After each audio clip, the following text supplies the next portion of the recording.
bisa beribadah kepada Tuhan di tempat saudara dan saya masing-masing. Sebuah lagu yang menggambarkan bagaimana pertolongan Tuhan di tempat yang tertinggi. Disitulah kita tahu tidak ada yang bisa dimegahkan selain bermegah di dalam Tuhan. Mari nyanyikan bersama-sama.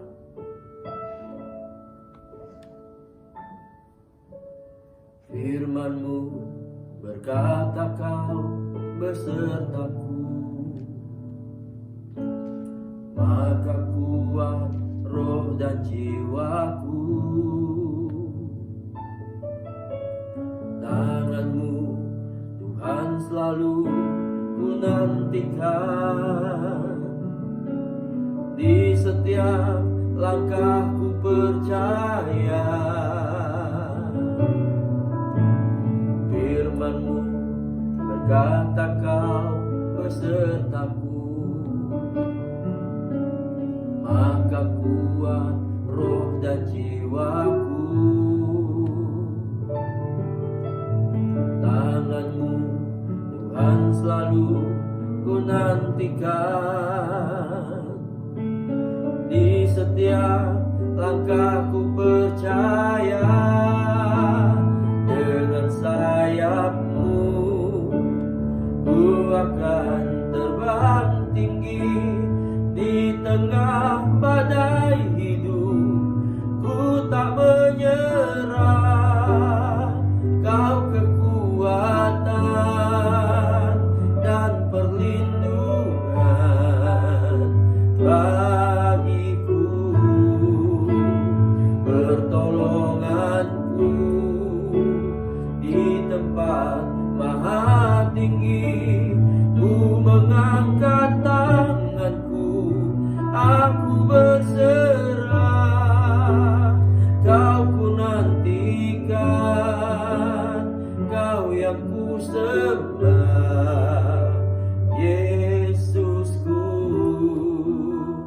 Rajaku.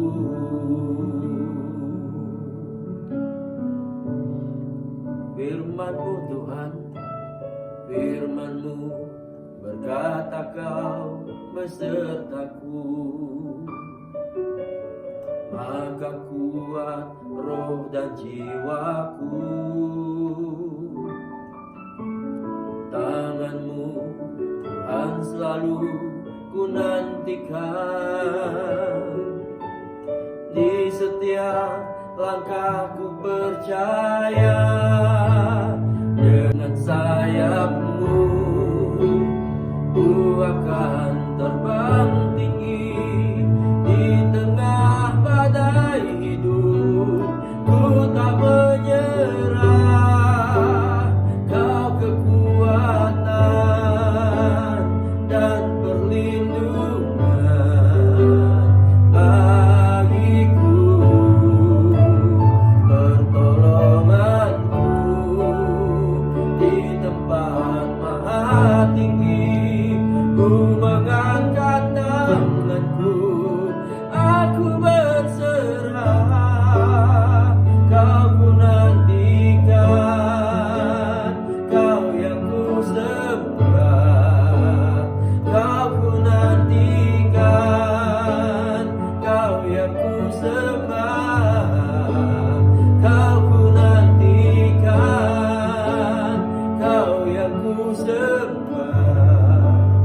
Yesusku, Rajaku.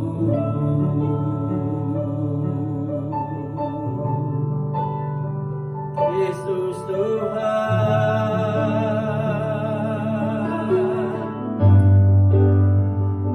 Yesus Tuhan,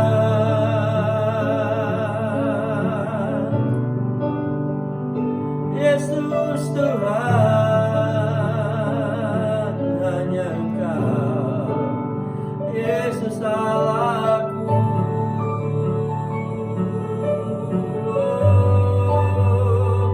Yesus Tuhan,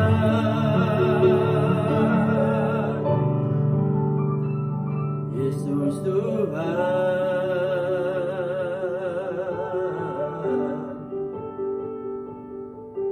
Haleluya.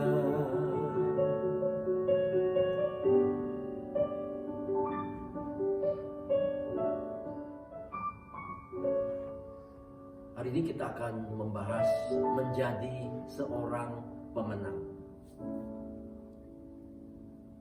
Peribahasa berkata, musuh paling besar adalah diri orang itu sendiri. Jadi bagaimana kita menjadi pemenang, khususnya terhadap diri kita sendiri. Karena di masa pandemi corona sampai hari ini, ada banyak bermunculan emosi yang berlebihan. Ada kesulitan mengendalikan diri. Padahal kita harus menang atas situasi di sekitar kita. Bagaimana itu terjadi jika kita tidak bisa menjadi pemenang atas hidup kita sendiri.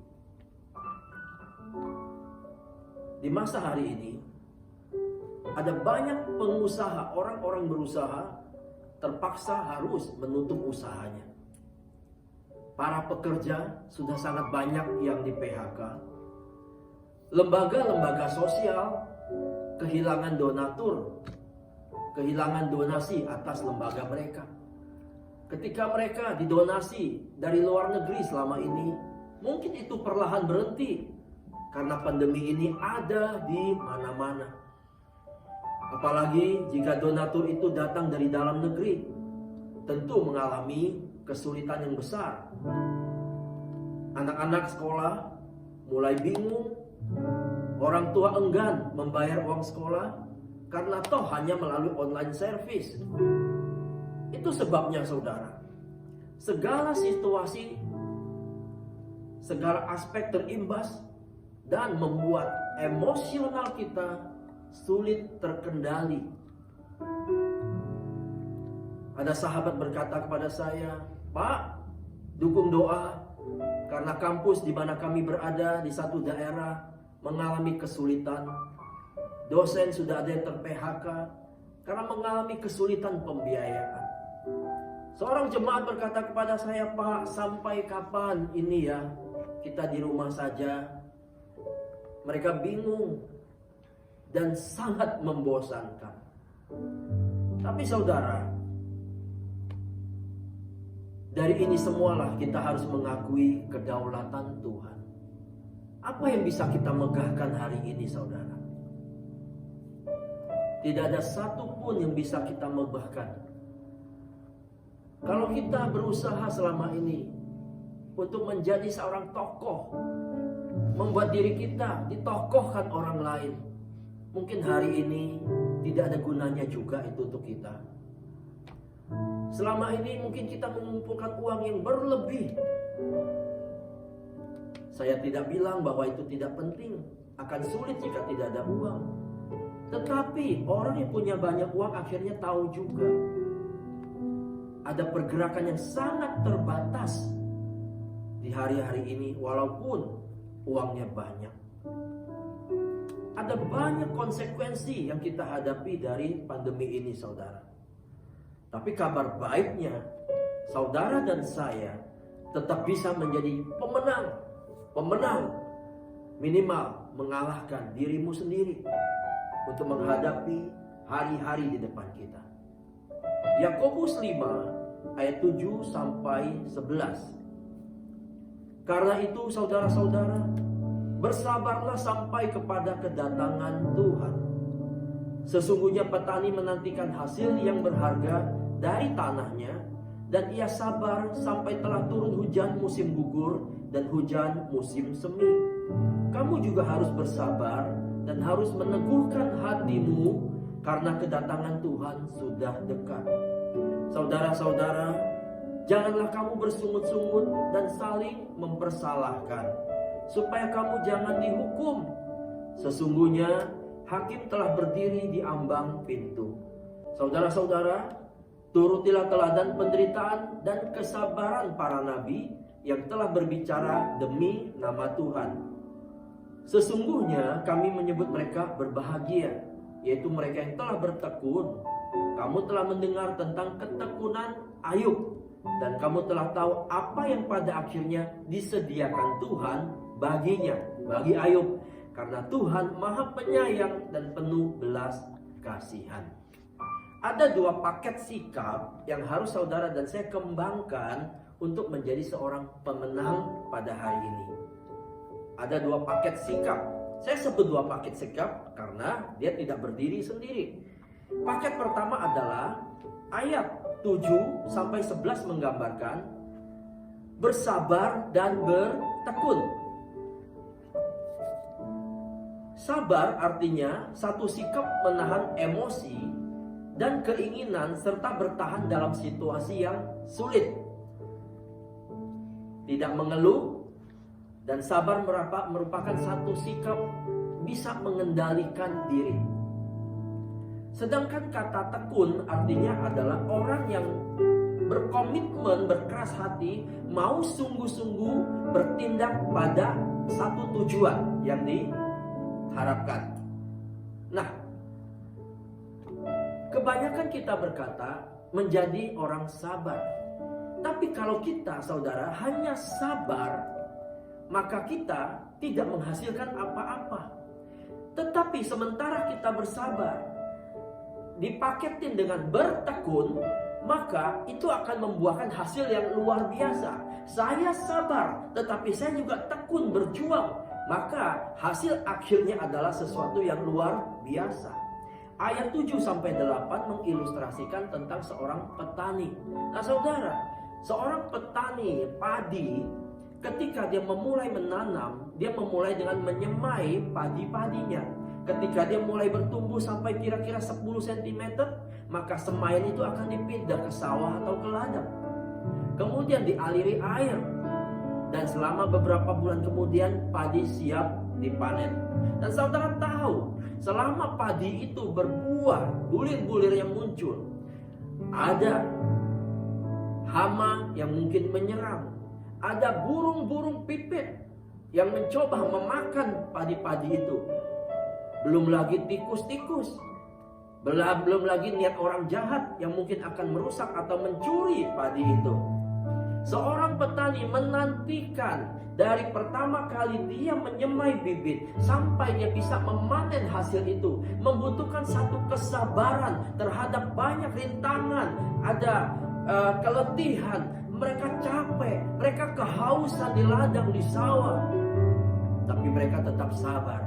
Tapi jangan lupa, dia juga di antara sabarnya, dia tetap tekun mengerjakannya. Dia membersihkan ladangnya. Dia menghalau semua bibit-bibit penyakit, hama-hama.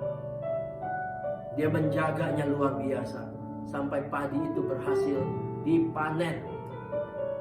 Dan itu menjadi makanan saudara dan saya sampai hari ini. Nah, saudara,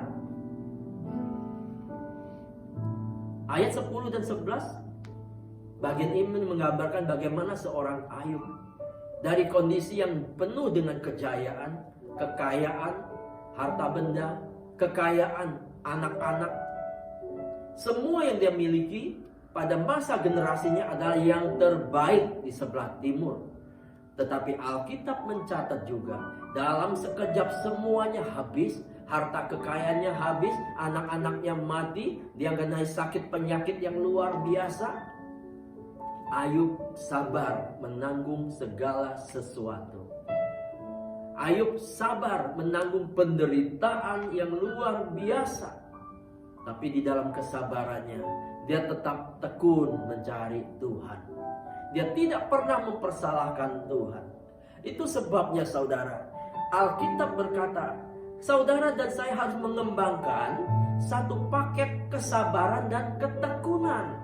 Maka paket ini akan membuat engkau bisa mengatasi emosi diri kita, ketidakmampuan mengendalikan diri kita, dan kita bisa memenangkan diri kita sendiri di tengah-tengah situasi yang sangat sulit, saudara. Saya mengerti, saudara, tentu tidak akan mudah untuk saudara yang mungkin hari ini ter-PHK. Untuk saudara dan saya yang kebutuhannya tidak tercukupi. Untuk beberapa orang yang mengalami sakit penyakit tapi tidak bisa berobat, ke luar negeri, ke rumah sakit, kemana, ke dokter. Untuk beberapa orang yang mungkin sulit ketika mereka tidak bisa bersosialisasi dengan orang lain. Tapi hari ini Tuhan melatih kita. Bersabarlah, sambil bertekunlah. Dan setelah ini berakhir, Alkitab menggambarkan Ayub. Dia menuai 2 kali lipat dari apa yang semula Tuhan percayakan. Dan saya percaya ada berkat yang luar biasa untuk engkau dan saya ketika kita mau bersabar dan bertekun pada waktu yang sangat berharga hari ini. Saudara, pelajaran berharga dari Ayub sekali lagi. Ayub tidak pernah lari dari masalahnya. Mari kita hadapi setiap persoalan ini. Mari kita dengan sukacita tetap melihat setiap hari. Jangan lari dari persoalan pandemi corona ini. Jangan ketakutan. Mari kita terus bersabar dengan melihat, dengan waspada, sambil kita bertekun di dalamnya. Ayub juga hanya selalu bertekun menanti-nantikan Tuhan. Nantikanlah Tuhan di dalam waktu-waktu kita di rumah. Karena Tuhan tempat engkau dan saya bermegah. Kemegahan kita adalah Tuhan Yesus saja. Paket kedua adalah jangan bersungut-sungut dan saling mempersalahkan. Ayat 9 saya bacakan kembali. Saudara-saudara, janganlah kamu bersungut-sungut dan saling mempersalahkan, supaya kamu jangan dihukum. Sesungguhnya hakim telah berdiri di ambang pintu. Akan sangat mudah ketika hati kita, suasana hati kita penuh dengan emosi, maka kita menjadi sangat mudah bersungut-sungut, lalu kita sangat mudah mempersalahkan satu sama yang lain. Ya, ada saja yang bisa kita persungutkan, ada saja yang bisa kita salahkan. Tapi Alkitab berkata, please jangan bersungut-sungut, jangan saling mempersalahkan. Ayo jadi pemenang. Kita harus bertindak, mengembangkan sikap ini mulai hari ini. Berhenti bersungut-sungut, berhenti saling mempersalahkan. Bersungut-sungut itu apa sih saudara? Itu adalah mengomel. Ya, kita kemana-mana mengomel. Di rumah mengomel, ketemu orang lain mengomel. Kita menggerutu. Kan rugi saudara. Saudara sudah dandan dengan cantik, saudara sudah ganteng, tapi ketemu hanya penuh omelan, gerutu menggerutu. Saudara tahu, ada banyak orang ketika bertemu hanya mendengarkan ocehan, omelan, menggerutu, maka saudara yang mendengarkan akan menjadi capek, lelah sekali. Lelah karena orang mendengar orang lain menggerutu, seolah-olah energi kita diambil oleh orang itu. Tapi saudara tahu, kalau kita ketemu orang, lalu kita membagikan sesuatu yang bersemangat, penuh sukacita, kita membagikan sesuatu yang mendukung, sesuatu yang menyemangati, sesuatu yang memotivasi, sesuatu yang memuji, orang itu akan tiba-tiba bersemangat, bergairah luar biasa. Karena engkau memberikan energi yang luar biasa. Tapi kalau kita hanya muncul sebagai orang menggerutu, lalu kita mulai menyalahkan si A dan si B, kita mulai membicarakan di mana-mana, ketahuilah, orang-orang yang berdekatan dengan engkau akan merasa lelah dan mereka akan menjauh dari engkau. Paket kedua adalah jangan bersungut-sungut dan saling mempersalahkan. Saudara, lagu tadi berkata apa? Pertolonganku di tempat maha tinggi, ku mengangkat tanganku, aku berserah. Kau ku nantikan, kau yang ku sembah, Yesusku, Rajaku. Buatlah hidup kita hanya menantikan Tuhan, menantikan pertolongan Tuhan, berserah kepada Tuhan, bukan berserah pada keadaan, bukan berserah pada kondisi yang membuat kita bersungut-sungut dan mempersalahkan satu dan lainnya. Ketika kita menanti-nantikan Tuhan, kita akan penuh dengan damai sejahtera dan sukacita, saudara. Gantilah persungutanmu, gantilah saling mempersalahkan itu dengan apa? Sukacita yang besar. Saudara, keadaan bertambah tidak baik ketika orang lain mulai membisik-bisikkan sesuatu. Dia mulai memberitahukan kepadamu bahwa apa yang kau kerjakan tidak tepat. Dia mulai memberitahukan kepada engkau apa yang kau lakukan di masa-masa sulit ini tidak baik, tidak tepat. Engkau harus merubahnya. Engkau mulai bimbang, engkau mulai goyah.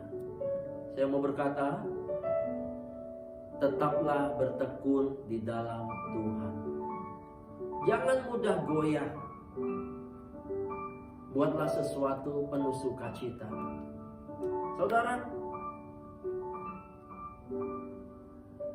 ketika seorang saudara kita sembuh dari COVID-19 kemarin, yaitu Ibu Iren Kusuma, hati saya penuh dengan sukacita yang luar biasa, saudara.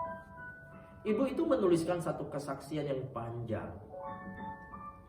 Memang di dalam tulisan itu dia menggambarkan bagaimana rasa takut yang menguasainya. Bagaimana kesulitan di tengah sakitnya harus menghadapi antrian dokter, antrian rumah sakit, ketidakpastian pemeriksaan. Bahkan dia menghadapi ketidakpastian sembuh atau tidak. Belum lagi ada satu masa dia dibayang-bayang maut. Bagaimana iblis mulai mengintimidasi dia. Bagaimana dia mulai melihat dirinya berbaju putih di peti mati. Bagaimana maut seolah-olah sudah akan mengambil dia. Tapi di tengah penderitaan itu, di tengah kesulitan yang amat sangat, dia berkata, Yesus tolong aku. Yesus tolong aku. Dia tidak bersungut-sungut. 37 hari dirawat di rumah sakit. Dan dia tidak mempersalahkan si A, si B. Di tengah penderitaan yang amat sangat, dia masih berkata, Yesus tolong aku. Yesus tolong aku. Saudara, kalau orang-orang kena COVID itu bukan satu kutuk, itu bukan sesuatu yang memalukan, itu bukan sesuatu yang menakutkan. Tetapi saudara, mereka akan merasakan penderitaan yang sangat-sangat dan butuh dukungan kita, butuh doa kita. Dia butuh kata-kata penghiburan. Dia butuh kekuatan dari kita semuanya. Orang-orang demikian saja tidak bersungut, tidak bersalahkan, apalagi saudara dan saya yang mungkin hari ini tidak sampai pada penderitaan yang sedemikian, yang hari ini tidak sampai kepada bayang-bayang maut. Ayolah, marilah. Paket yang kedua, jangan bersungut-sungut dan saling mempersalahkan. Maka kita akan menjadi pemenang. Lihat hasilnya. Setelah situasi baik kembali, Tuhan pulihkan keadaan ini. Kita akan jauh lebih dewasa dibanding hari yang lalu, 2 bulan yang lalu, 3 bulan yang lalu. Karena kita sudah melatih kedewasaan iman kita di dalam Tuhan. Gereja Tuhan, kita belum tahu kapan akan beribadah bersama lagi. Tapi yang paling baik adalah engkau beribadah di tempatmu. Karena engkau adalah gereja sesungguhnya. Saya tidak akan bosan mengingatkan kepala-kepala rumah tangga, jadilah imam untuk keluargamu. Istri, anak-anakmu, mungkin mereka belum bisa berdiri sendiri hari ini. Tetapi engkau imamnya yang akan memimpin mereka beribadah kepada Tuhan. Dan saudara tahu, ada masa kelak ketika anak-anakmu berumah tangga, mereka juga akan jadi imam di rumah tangga mereka. Kenapa? Karena mereka belajar dari engkau. Mereka melihat engkau, bahwa engkau sudah memimpin mereka di masa kecilnya untuk beribadah kepada Tuhan. Bukan di gereja, tapi di rumah. Engkau akan menjadi kepala yang luar biasa. Tuhan berkati saudara semuanya. Terimalah berkat Tuhan. Terimalah berkat yang datang dari Bapa kita di surga. Cinta kasih Tuhan kita Yesus Kristus. Juga damai sejahtera dan sukacita Allah kita Roh Kudus. Engkau yang sakit Tuhan pulihkan dan Tuhan sembuhkan. Engkau yang dalam keadaan kekurangan ekonomi, Tuhan akan buka jalan. Tuhan tambahkan makan minum pakai tinggalmu dengan cukup.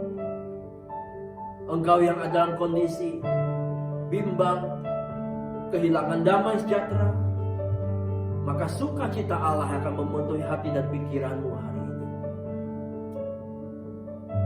Ikutlah kebenaran firman Tuhan. Latihlah diri kita beribadah di dalam Dia. Jadilah berkat dimanapun kita berada, sambil menantikan Tuhan kita segera datang yang kedua kali menjemput engkau dan saya.